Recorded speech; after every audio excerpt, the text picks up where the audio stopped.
tous plus infidèles les uns que les autres envers Dieu, se livrèrent aux pratiques abominables des nations païennes. Vous voyez, ils vivent comme les païens. Ils imitent les païens. Ils ne s'arrêtent pas là.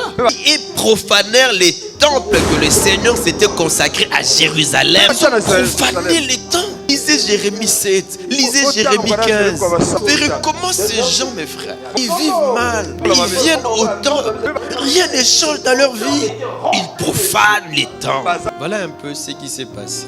Le peuple rebelle à Dieu. Dieu les livre au pire. Ils vont en captivité. Là, ils vont prendre conscience de leurs péchés, de leurs fautes. Reviennent à Dieu. N'oubliez pas ce que dit la Bible. Lorsque quelqu'un revient à Dieu, est-ce que Dieu l'abandonne? Tu es là. Je suis tranquille. Je suis tranquille. Je suis tranquille. Venez dire au Seigneur, je suis tranquille car tu es là. Je suis tranquille car tu es là. Je n'aurai point peur. Je n'aurai point peur. Je n'ai pas peur du lendemain. Il y a Dieu qui maîtrise, Jésus qui maîtrise le lendemain. Je le dis, Père, tu domines les tempêtes. Je suis tranquille car tu es là. Je suis tranquille car tu es là. Même si les océans c'est de chair, alléluia, je le traverserai avec toi, alléluia. Père, tu domines les temps. Je suis tranquille, je suis tranquille, car tu es là. Je suis tranquille, je suis tranquille, car tu es là. Oh oui, même si les océans c'est de chair, alléluia, je le traverserai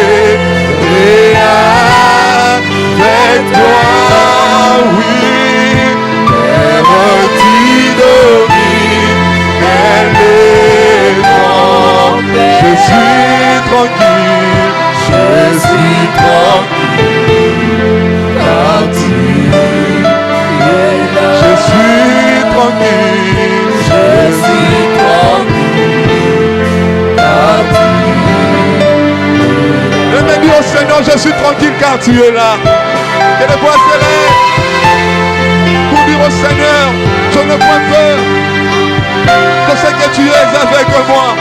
Tu es au contrôle de tout, Seigneur. Tu es au contrôle de tout. Même quand devant de moi tout est sombre, je sais que Yahweh, tu es au contrôle de tout. Même quand devant de moi tout ne marche pas, Yahweh, tu es au contrôle de tout. Je sais que tu es là, tu es là. Tu ne m'as pas laissé. Tu es là, Seigneur. Tu es là, tu es là, tu es là. Je suis tranquille, je suis tranquille. Je suis tranquille, je suis tranquille. Je suis tranquille car tu es là. Je ne vois peur du lendemain. Alléluia. Alléluia. Je ne vois peur du lendemain. Je n'ai point peur du lendemain. Que les voix s'élèvent librement pour dire au Seigneur, je n'ai point peur du lendemain. Il y a un qui maîtrise le lendemain. Je suis tranquille car tu es là. Et oui, tu es au contrôle de toutes tes choses. Tu es au contrôle de toutes tes choses, et Jésus. Tu es au contrôle de toutes tes choses. Tu es au contrôle de toutes tes choses. Tu es au contrôle de toutes tes choses, Seigneur. Tu es au contrôle de toutes tes choses. Je suis tranquille car tu es là. Ah, je suis tranquille car tu es là, éternel mon Dieu. Je suis tranquille. Je suis tranquille. Je suis tranquille. Il y a une maman qui dit au Seigneur, je suis tranquille, tu es au contrôle de la vie de mes enfants. Il y a un papa qui dit, Seigneur, je suis tranquille, je suis tranquille, je suis tranquille, Yahweh, je suis tranquille, car tu es au contrôle de mon travail. Je suis tranquille, je suis tranquille, je suis tranquille, je suis tranquille, je suis tranquille, je suis tranquille, Je suis tranquille. Je suis tranquille. Je suis tranquille. Je suis tranquille. Je suis tranquille. Je suis tranquille. Alléluia. Je suis tranquille. Je suis tranquille car tu es là. Je suis tranquille Yahweh car tu maîtrisais toutes les choses. J'aimerais continuer avec nous notre pensée sur Israël après l'exil. Je vous propose deux textes. Le premier se trouve dans le livre d'Esdras. Au 5e chapitre, nous lirons les deux premiers versets, Esdras 5, 1 à 2. Le deuxième texte se trouve dans Agé, chapitre 1, en principe du 1er au 15e, nous lirons jusqu'au verset 10, jusqu'au verset 11. Je fais la première lecture, Esdras 5, 1 à 2. Agé le prophète et Zacharie, fils d'Iddo, les prophètes, prophétisèrent aux Juifs qui étaient en Juda et à Jérusalem au nom du Dieu d'Israël. Alors Zorobabel, fils de Shétiel, et Josué, fils de Josadak, se levèrent et commencèrent à bâtir la maison de Dieu à Jérusalem. Et avec eux étaient les prophètes de Dieu qui les assistaient. Deuxième texte, Agé 1 et 11. La seconde année du roi Darius, le premier jour du 6e mois, la parole de l'Éternel fut adressée par Agé le prophète à Zorobabel, fils de Jétiel, gouverneur de Juda, et à Josué, fils de Josadak, le souverain sacrificateur, en ces mots. Ainsi parle l'Éternel des armées.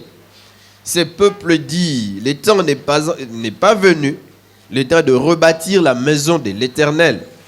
C'est pourquoi la parole de l'Éternel leur fut adressée par Agé le prophète en ces mots.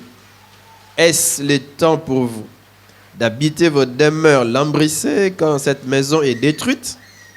Ainsi parle maintenant l'Éternel des armées.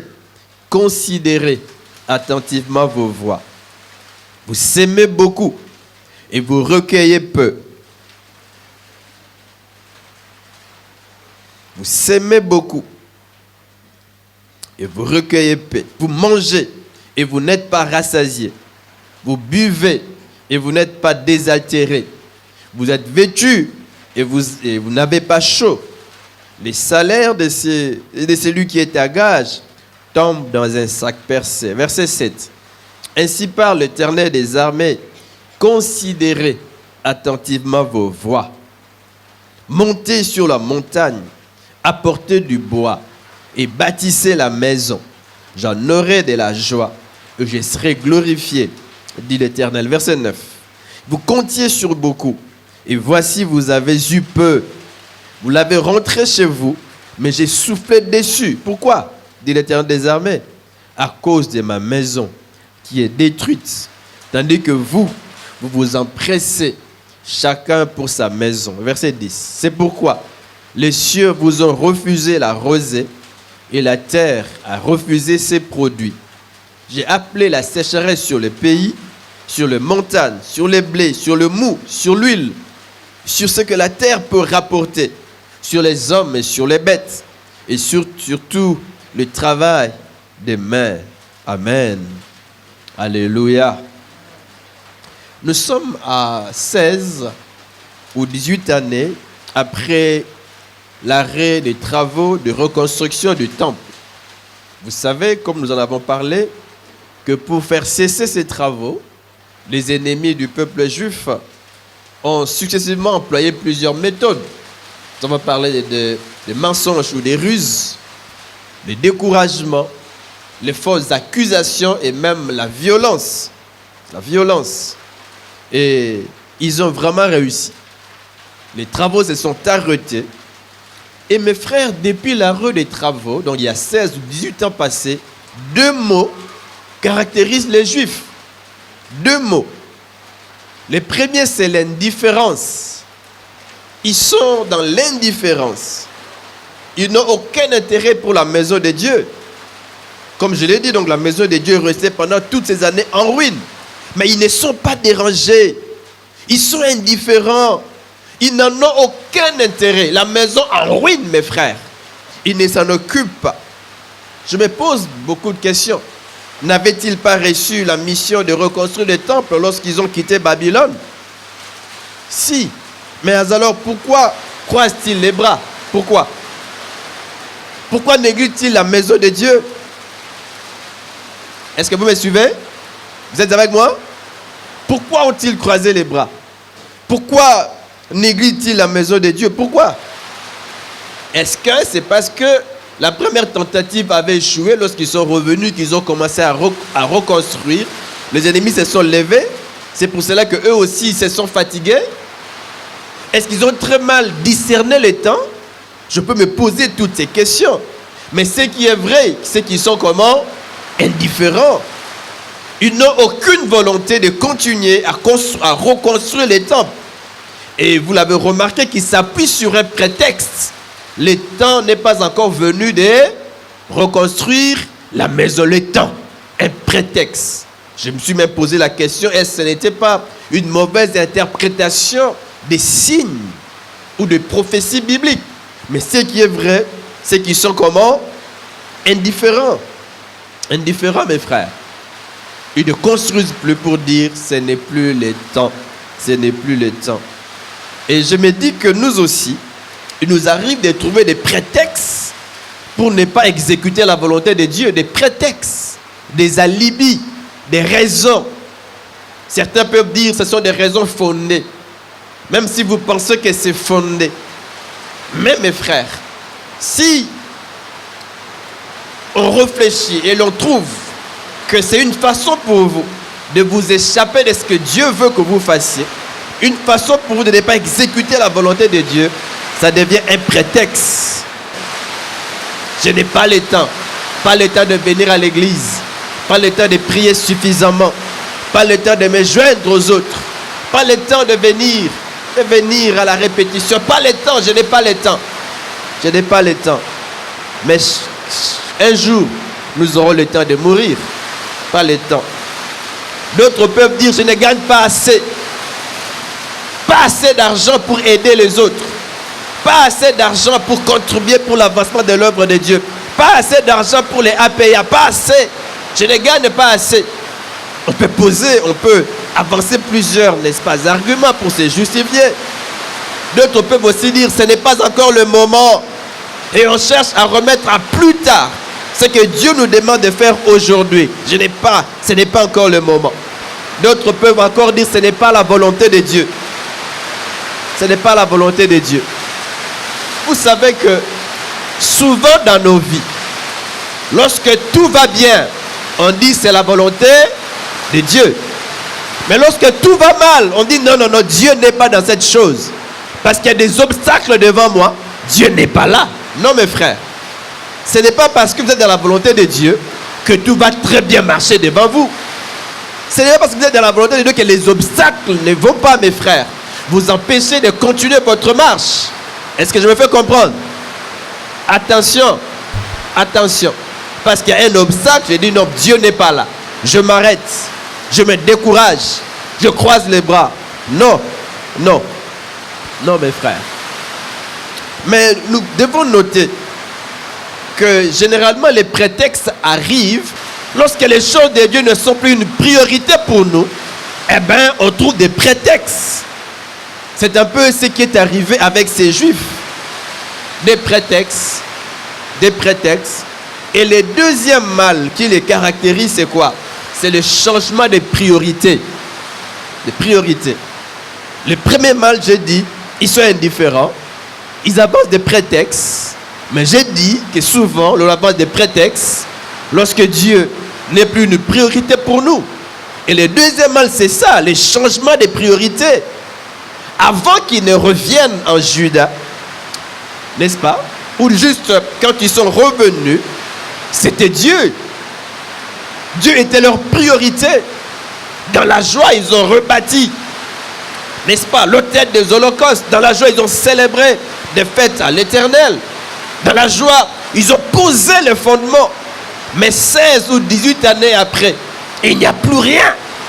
Dieu n'est plus une priorité pour eux. Il n'y a plus rien. Plus rien. Avant, ils étaient zélés pour Dieu. Maintenant, ils ne le sont plus. Ils ne le sont plus. Toute leur énergie, tout leur temps, toutes leurs ressources avant étaient pour Dieu. Pour Dieu. Leur cœur battait pour Dieu. Mais après, ce n'est plus le cas. Ils se sont refroidis dans leur zèle pour Dieu. Refroidis. Et se sont tournés vers eux-mêmes. Généralement, c'est ce qui arrive, mes frères. Lorsque Dieu n'est plus une priorité pour nous. Lorsque les affaires du royaume ne sont plus une priorité pour nous. Lorsque les intérêts de Dieu ne comptent plus pour nous, nous nous tournons vers nous-mêmes. C'est ce qui arrive, comme je l'ai dit. C'est ce qui arrive ici. Ils se tournent vers eux-mêmes, principalement vers 4 activités. 4 que nous découvrons dans ces textes. 4 activités liées à leur propre confort matériel, confort personnel. La première activité, c'est l'architecture. Ils se tournent vers l'architecture. Il y a des habiles architectes qui se lèvent au milieu d'eux pour transformer leur environnement. Vous savez que les pays étaient déserts, tout était brûlé. Mais maintenant, alors qu'ils sont revenus, les architectes se lèvent, mes frères, pour transformer ces pays brûlés. Et qu'est-ce qu'on remarque? Ils se sont bâtis de très belles maisons. Vous me suivez? De très belles maisons. Au milieu d'eux, il ne manque pas d'habiles architectes. Ils se construisent des maisons. Le prophète Agé dit des maisons lambrissaient, des très très belles maisons, des riches maisons, des luxueuses maisons. Ils se les construisent. Ah, vous voyez? Mais pendant ce temps, qu'est-ce qui arrive? La maison de Dieu est en ruine. En ruine. Quel contraste! Et même aussi quel contraste avec David. David, mes frères, dans 2 Samuel 7, 2, David réagit. Il dit, mais comment? Moi, j'habite dans une maison, une très belle maison, mais l'arche de Dieu, sous un capot, il se révolte. Il dit, non, les choses doivent changer. Ah oui. Et même Salomon, lorsqu'il s'est construit la maison, une très belle maison ancêtre, il dit non, nous devons aussi construire une maison pour notre Dieu. Ils se sont levés, David s'est levé, il s'est révolté. La maison de Dieu ne doit pas être en ruine. Non, il se lève, il s'investit pour que l'arche ait une bonne demeure. Mais ici, ce n'est pas le cas. Ils habitent dans de très belles maisons, mais dans quel état se trouve la maison de Dieu? La maison de Dieu est en ruine. Quel contraste! Quel contraste! Et la deuxième activité, à part l'architecture, la construction des maisons, la transformation de leur milieu, c'est l'agriculture. Troisième activité, l'élevage.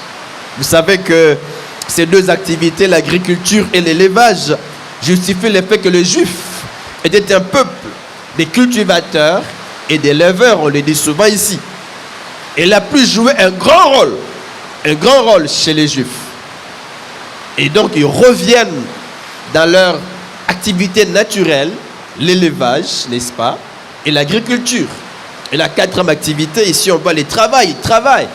Ils travaillent. Et les versets 6 et 11 relèvent cela. Il y a quelques mots que vous pouvez retrouver entre le verset 6 et le 11e verset. On parle des champs de blé, on parle des vignes, on parle des plantations d'oliviers et des autres cultures, n'est-ce pas? Et l'on parle aussi des bétails, des semences, des récoltes, des salaires qui justifient ces 4 ou disons ces 3 dernières activités, n'est-ce pas, auxquelles se sont livrés ces Juifs. Ces Juifs. Et dans ces activités, ils mettent toute leur énergie. Ils mettent leur savoir-faire. Tout leur cœur est là-dedans, dans l'élevage, dans ce travail, dans l'agriculture, même dans l'architecture. Ils y mettent tout leur cœur, ils sont là-dedans. Là-dedans. Et ils sont décidés donc à mener une existence tranquille, une existence paisible. Parce que ces activités existent, elles sont là. Est-ce qu'ils étaient heureux? Est-ce qu'ils étaient heureux? Est-ce qu'ils étaient comblés?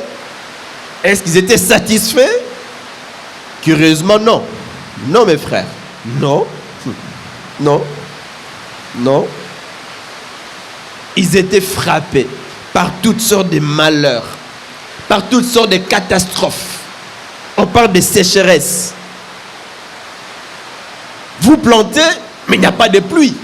La Bible dit, les ciels vous refusent s'arroser. Et ailleurs, Dieu dit, j'ai envoyé la sécheresse. Ah oui. Vous fournissez beaucoup d'efforts, mais vous gagnez peu. Les récoltes sont peu abondantes. Des grands espaces cultivés, mais les récoltes sont peu abondantes. Les arbres, les feuilles sont frappées. Ah mes frères. Ah mes frères. C'est bizarre ce qui leur arrive. C'est bizarre. Est-ce que vous êtes avec moi? Vous êtes avec moi? Il n'y a rien. Les bêtes ne savent pas bien se reproduire. Ah non. Donc ils travaillent beaucoup, mais ils ne sont pas satisfaits. Les résultats de leur travail, mes frères, ne comptent pas. Il n'y a pas de production. Il n'y a pas de production. Et c'est pour les hommes d'affaires, pour des cultivateurs, tout ça, ça fait mal. Vous dépensez beaucoup d'argent, vous investissez avec toute votre énergie et en retour, vous n'avez rien. Et vous ne gagnez rien, en fait, vous perdez même. C'est ce qui leur arrive. C'est ce qui leur arrive. Est-ce que cela, à nous aussi, cela n'arrive pas? Ça ne nous arrive pas, mes frères. Vous fournissez beaucoup d'efforts, mais pour de maigres résultats, ça ne nous arrive pas. Vous gagnez peut-être beaucoup d'argent, mais vous n'en faites pas grand-chose. Ils se dissipent comme la fumée. Les enfants qui tombent malades. J'ai déjà vu des gens comme ça. Chaque fois, à la fin du mois, alors qu'ils gagnent de l'argent, tout partait avec les soins de santé des enfants. Chaque fin du mois, il y en a d'autres. Donc, aussitôt qu'ils gagnent de l'argent, ils sont assaillis par des problèmes de tout genre. Est-ce que ça n'arrive pas? Ça arrive. Ça arrive. Des poches sont comme percées, trouées, qui ne retiennent pas de l'argent. Tout ce que l'on peut faire ne produit pas. On peut même se lamenter, se poser des questions. On peut même dire, quand on considère ce qui arrive à ces peuples qui travaillent beaucoup mais qui ne gagnent rien, qui plantent mais qui ne gagnent rien, qui élèvent mais qui ne gagnent rien, on peut se poser des questions. D'où leur venaient tous ces malheurs? Ou disons, à quoi attribuaient-ils tous ces malheurs? À quoi? À quoi? Généralement, si c'est nous, qu'est-ce que nous allons dire? Ce sont les démons, c'est la sorcellerie. Hein? Si ça lui arrive, c'est parce que Baloka et la famille, parce que les sorciers se sont levés contre moi, parce que les démons, prions, chassons les démons, prenons autorité. Ça ne marche pas. Ça ne marche pas. Et l'on prie, on chasse des démons. Parfois, Satan se dit, mais moi, je ne suis même pas là, c'est toi-même. Est-ce que vous comprenez? C'est ce qu'on peut dire. Mais nous découvrons ici que tous ces malheurs leur venaient de qui? De Dieu. Qui était derrière tout cela? C'est Dieu. Il dit, j'ai soufflé dessus. J'ai soufflé. J'ai soufflé. Dieu était donc mécontent. Ce n'est pas qu'il était contre le bonheur de son peuple. Dieu n'est jamais contre notre bonheur. Non, mes frères. Non. Dieu était contre le fait qu'il a été relayé en dernière position. Tous ces malheurs donc étaient des signaux de Dieu pour pousser son peuple à s'arrêter et à réfléchir pour l'avenir. Des signaux. Et eux, en tant que des Juifs, ils savent que lorsque ces choses arrivent, c'est qu'il y a un problème, c'est que Dieu est mécontent. Mais ils ne veulent même pas réfléchir dans ce sens. Ils continuent à fournir des efforts. Mais qui s'est soldé, mes frères, par un échec. Deutéronome 11, 13 à 15 nous livre une vérité importante. La Bible dit, c'est Moïse qui parle, il dit, si vous obéissez à mes commandements, il parle au nom de Dieu, si vous obéissez à mes commandements que je vous prescris aujourd'hui, si vous aimez l'Éternel votre Dieu, et si vous le servez de tout votre cœur, de toute votre âme, le verset 14 dit, je donnerai à votre pays quoi? La pluie en son temps. Est-ce qu'à l'époque, la pluie tombait? Non, la Bible dit, Dieu dit, je vous ai refusé la rosée du ciel. J'ai envoyé quoi? La sécheresse. C'est que vous êtes loin de ma volonté. C'est que votre amour pour moi s'est refroidi. Alors j'ai fermé les ciels. Est-ce que vous me suivez? Alors que Dieu a promis, il y a plusieurs textes qui, n'est-ce pas, nous livrent cette même pensée. Si vous obéissez, je donnerai à votre pays la pluie en son temps, la pluie de la première et de l'arrière-saison. Et tu recueilleras ton blé, ton mou et ton huile. Mais remarquez-les, j'ai dit entre le verset 6 et 11, vous verrez qu'ils n'ont pas recueilli du blé, du mou, de l'huile. Non, mes frères. Ils s'attendaient à cela, mais ils n'ont rien reçu. Rien. Rien reçu. Rien. Verset 15. Je mettrai aussi dans tes champs de l'herbe pour ton bétail. Et tu mangeras et te rassasieras. Il n'y avait point d'herbe pour le bétail. Ils mangeaient, mais ils ne se rassasiaient pas. Ils portaient des vêtements, mais ils ne se trouvaient toujours pas à chaud. Non. Est-ce que vous êtes avec moi? Très important, mes frères. Très important. Ils travaillent beaucoup, mais ils ne gagnent rien. Alors, qu'est-ce qu'ils doivent faire? Que doivent-ils faire? Le prophète Agé répond par deux exigences du peuple. En tout cas, s'ils veulent que les choses changent. Deux exigences. Déjà, Dieu leur fait comprendre qu'il n'est pas avec eux. Deux exigences. La première, le prophète leur dit, considérez attentivement quoi? Vos voix. Considérez attentivement vos voix. Une façon de dire, répentez-vous. Revenez à Dieu. Ah oui, voilà où tu es tombé. Et relève-toi. Brise l'indifférence. Considère attentivement tes voix. Reviens à moi. Brise cette indifférence qui te caractérise. Brise, brise, brise. Brise. Deuxième exigence, le prophète dit au peuple, montez sur la montagne et apportez du bois. Montez. Montez. Montez sur la montagne et apportez du bois. Est-ce que vous me suivez? Montez. C'est-à-dire quoi? Revenez aux choses prioritaires. Revenez. Brisez l'égoïsme. Vous ne voulez pas apporter du bois.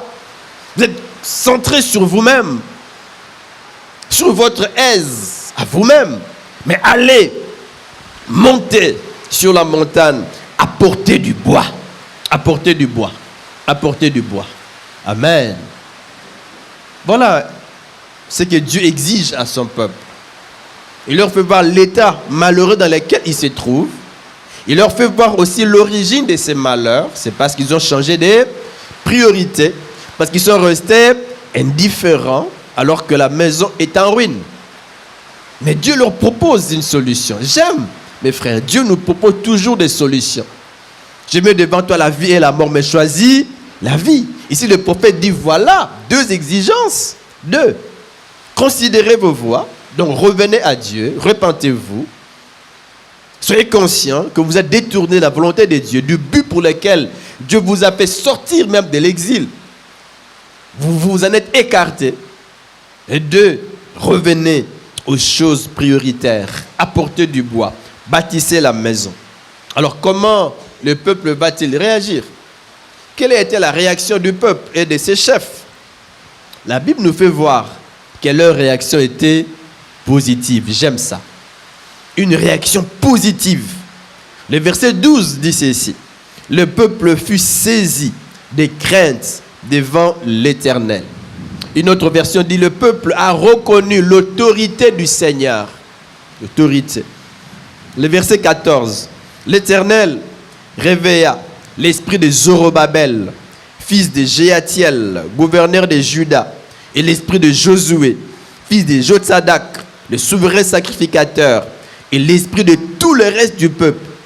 Ils vinrent, ils se mirent à l'œuvre dans la maison de l'Éternel des armées, leur Dieu. Une réaction positive. Ils ont reconnu leur faute. Ils sont revenus à Dieu. Et ils se mirent à l'œuvre pour reconstruire la maison.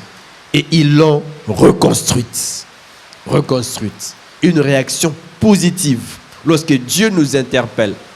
Et c'est un exemple à suivre, que lorsque Dieu nous interpelle, que nous puissions nous laisser interpeller, que nous puissions revenir à Dieu et faire ce qu'il attend de nous. Alors, de manière générale, retenons donc ces 3 vérités. La première, c'est que nous devons apprendre à rechercher les intérêts de Dieu. Recherchons les intérêts de Dieu. Les intérêts de Dieu. Les intérêts de Dieu. N'oublions pas, comme nous l'avons vu dans ce texte, que la recherche du confort personnel au détriment des intérêts de Dieu nous éloigne la faveur de Dieu. Souvent, nous prions que Dieu nous bénisse, que Dieu nous fasse du bien. Seigneur, guéris-moi. Seigneur, bénis-moi. Je te confie, je te dédie ce mois. Je te dédie cette année. On est prêt à prier, à gêner, c'est bien mes frères, pour que Dieu nous bénisse et nous fasse du bien. Mais n'oublions pas que si nous voulons vraiment que Dieu nous bénisse, que Dieu exauce nos prières, mettons en avant les intérêts de Dieu. Les intérêts de Dieu. Les intérêts de Dieu. L'accomplissement de la volonté de Dieu. Ce que Dieu vous demande de faire, c'est l'intérêt de Dieu. Le salut des âmes perdues. C'est ça, ce qui compte pour Dieu. Je me fais comprendre. L'avancement du royaume, contribuer à l'avancement du royaume, c'est ce que Dieu attend de nous. Cherchons les intérêts de Dieu, ce qui fait du bien à Dieu, ce qui réjouit son cœur. Amen. Les intérêts de Dieu. Très important. La deuxième vérité, revoyons nos priorités. Nous devons revoir nos priorités. Revoir nos priorités. Qu'est-ce qui est devenu prioritaire dans nos vies? Quelle est cette chose à laquelle nous consacrons plus du temps que Dieu? Plus du temps. Cette chose qui a pris la première place dans nos vies. Il est vrai que bien établir les priorités dans la vie est important. C'est vraiment important qu'on puisse bien établir des priorités.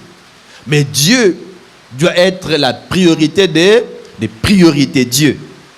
La priorité des priorités. Priorité. Si Dieu doit être la priorité des priorités, mes frères, nous devons nous éloigner de nous des prétextes. Je n'ai pas le temps. Je reviens sur ce que j'ai dit. Je n'ai pas le temps. En tout cas, je n'ai pas le temps. Je travaille beaucoup.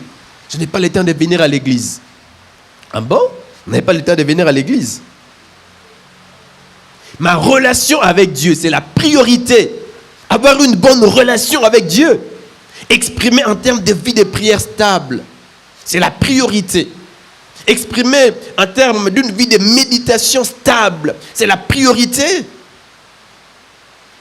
Ma relation avec Dieu, exprimer en termes d'une vie de sainteté.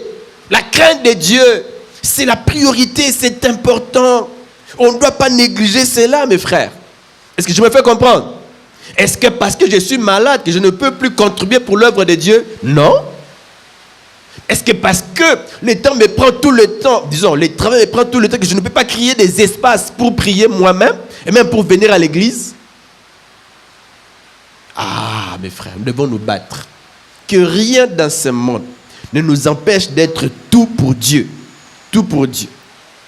Que rien dans ce monde ne m'empêche, n'est-ce pas, d'accomplir mes devoirs en tant que chrétien et mes devoirs en tant que membre de l'église.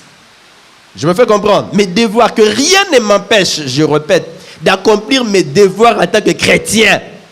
Je dois marcher avec Dieu.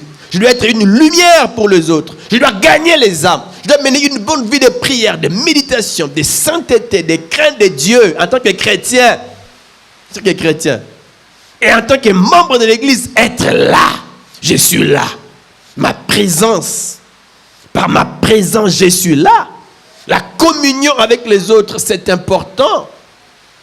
J'ouvre une parenthèse. Peut-être que nous avons peut-être du mal à comprendre cela. À côté des autres, nous retrouver ici, c'est un encouragement. Nous ne sommes pas faits pour vivre seuls. Et nous ne pouvons jamais avoir une bonne vie spirituelle en vivant seuls. Jamais. Loin des autres. Loin de la communion fraternelle. Jamais. Impossible. Et en tant que membre de l'église, j'ai le devoir d'être à l'église. D'être régulier. J'ai le devoir d'être fidèle dans mon département. Et j'ai le devoir de soutenir financièrement l'église, quel que soit les cas. Vous êtes avec moi? Eh bien, ces difficultés vont se renforcer dans votre vie.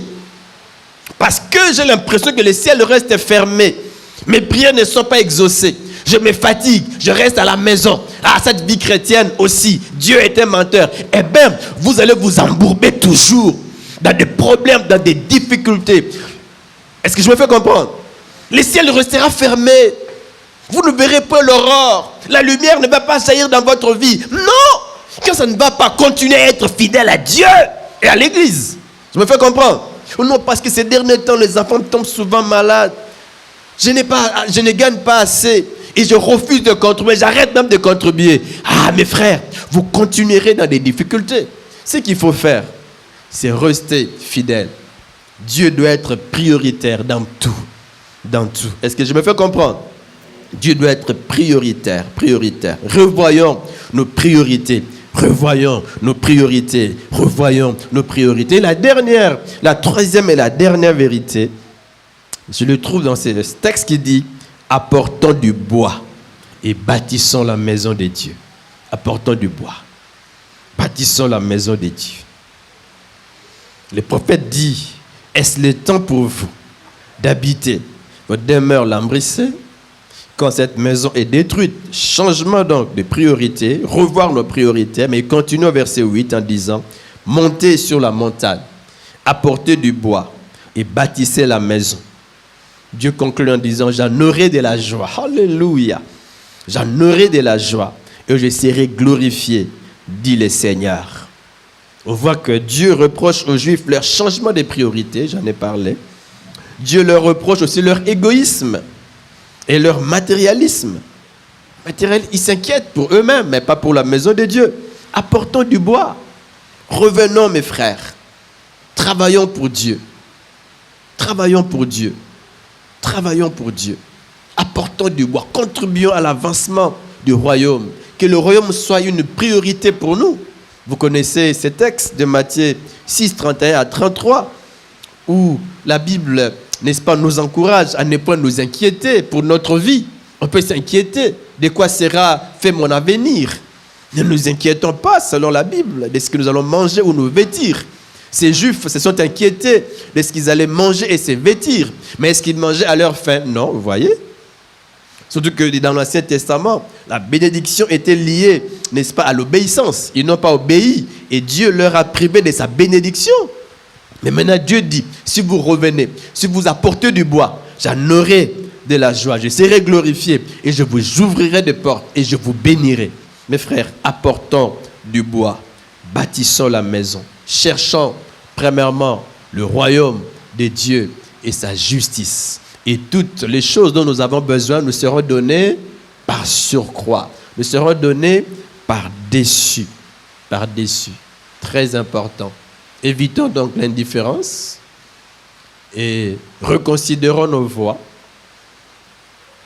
Reconsidérons-les et revenons aux choses prioritaires. Dieu doit être une priorité pour nous. Je nous pose la question: est-ce que Dieu est une priorité pour nous? Est-ce que Dieu est une priorité pour vous? N'est-il pas dans votre vie de l'indifférence? N'y a-t-il pas dans votre vie des prétextes pour ne pas être ce que Dieu veut que vous soyez? N'y a-t-il pas des prétextes? Courbons nos têtes dans la prière. Ces reproches que le Seigneur fait à ces Juifs, les éléments qu'il leur reproche ne se trouvent peut-être pas dans nos vies. Sommes-nous toujours zélés pour Dieu comme hier? J'ai dit que lorsqu'ils sont revenus de l'exil, c'est avec zèle qu'ils se sont mis à l'œuvre pour rebâtir l'autel des holocaustes et pour poser le fondement. Zélés! Hier, vous étiez zélés. Vous aviez un amour fort pour Dieu, un zèle fort. Et aujourd'hui, où en êtes-vous? N'avez-vous pas, comme dit l'Apocalypse, abandonné votre premier amour, votre premier zèle? Alors que Jésus dit: les ailes de ta maison me dévorent. Les ailes de la maison de Dieu doivent nous dévorer. Mais si nous sommes devenus froids, revenons à Dieu ce matin. Revenons à Dieu. Revenons à Dieu. Vous étiez tout feu, tout flamme pour Dieu, pour gagner les âmes. Et aujourd'hui, où en êtes-vous? Votre vie de prière, de méditation, de sainteté était stable. Et aujourd'hui, où en êtes-vous avec tout cela? Reconsidérez vos voies. Reconsidérez vos voies. N'y a-t-il pas de l'égoïsme dans votre vie? N'y a-t-il pas un changement de priorité? Vous vous empressez pour vous-même, votre aise matérielle, votre confort à vous. Mais pas de confort, et pas d'intérêt pour la maison de Dieu, pour les choses spirituelles, pour les choses, même pour soigner votre propre vie spirituelle. Vous ne vous en occupez pas. Prêt à quitter très tôt matin pour aller vous battre pour la vie. Mais en quittant, vous ne vous occupez pas de votre propre vie spirituelle, de votre relation avec Dieu, et même de la maison de Dieu, des choses de Dieu. Vous faites des affaires avec les gens qui ne connaissent pas Dieu. Et au grand jamais, vous n'avez ouvert votre bouche pour leur parler de Dieu. Votre priorité, c'est seulement les affaires avec ces gens, mais pas le salut de leur âme. Ah, reconsidère attentivement tes voix. Reconsidérons attentivement nos voix ce matin. Reconsidérons-les. Reconsidérons-les. Que chacun prie pour soi-même, alors que nous avons nos têtes courbées. Que chacun prie pour soi. Merci pour ta parole. Et merci pour ta grâce qui nous a touchés ce matin, alors que nous voulons quitter ces lieux. Nous prions, Père, que sur notre chemin de retour, que tu nous accompagnes. Que toute cette semaine, tu nous bénisses, tu nous assistes, que tu nous frayes le chemin et que tu te glorifies dans nos vies, dans nos familles et dans nos activités. Que Dieu te fasse du bien et que Dieu te bénisse. Au nom de Jésus. Amen. Bon dimanche à tous.